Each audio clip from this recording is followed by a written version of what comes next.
Last question. Hi, Anne. I'm from one of those peasant cultures to which you so eloquently referred to. Although my great-grandparents had PhDs, so thank you for, putting me in that category as well as most of the people in this room. Thank you very much. My question to you is, when you say just drop nukes and daisy cutters and all this bullshit on people who live, people who are on this planet, human beings, what makes you different? What differentiates you from ISIS and Daesh and Wahhabism and all this bullshit?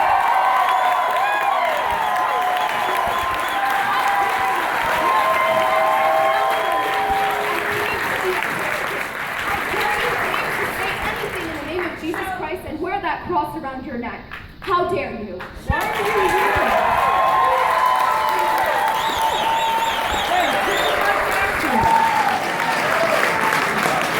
Why are you in this country if your culture is so hot?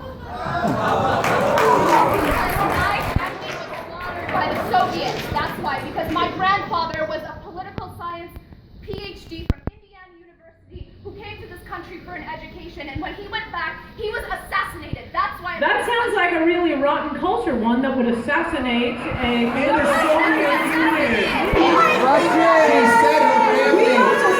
Hold on, guys. Hold on. We don't assassinate our political science PhD, so I would say right there we got a better culture. She said her family was assassinated in the Soviet Union. I think we all agree we have a better culture. Okay?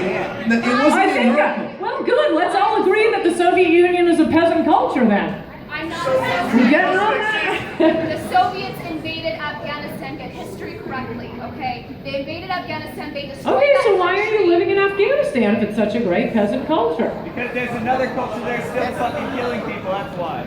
That's not a good culture. And you didn't answer the I don't know if question. you So it's a nice effort at deflection, but don't. What makes you different from those Because extremists when this you're is purporting just a the same silly point ideology? about war. Look, if there's a point to going to war, there's a point to going to war. I'm saying if there is a point to going to war, I don't want any Americans dying for a regime change when you are going to have a President Obama come in and reverse the victory of that war. The question is whether it's worth going to war. I happen to think it is, but it's going to be a long conversation. The point is, apparently you do come from a peasant culture if you are here. That doesn't make any sense at all. I think you call me brown. I came from Turkey. So why aren't you there? Because I love this country. You come to this country. I love this country. That doesn't mean I hate my former country. That means I love this country. You know why? Because it isn't a Christian nation. It isn't a nation just for white people. Because I believe in the First Amendment. Because I believe in what America stands for. Unlike you.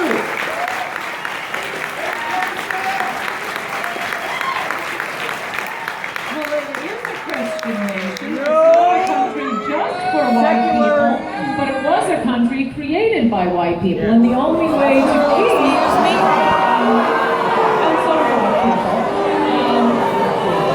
the only way we're going to prevent any portions of the globe from not entirely becoming a place where a political science PhD will be assassinated and women are at risk for female genital mutilation and honor killings, is if we stop those cultures from coming here. The only way to stop mass migrations and refugees is for the entire world to be no different from any other place. And we'll all be living in Afghanistan, and who's going to suffer the most? The poor, the weak, women, children, plants, animals, and any victims of earthquakes, tsunamis, or Nazis. Without America out there, you just have a whole globe of Afghanistan. There's no point in moving from one country to another because they're all the same.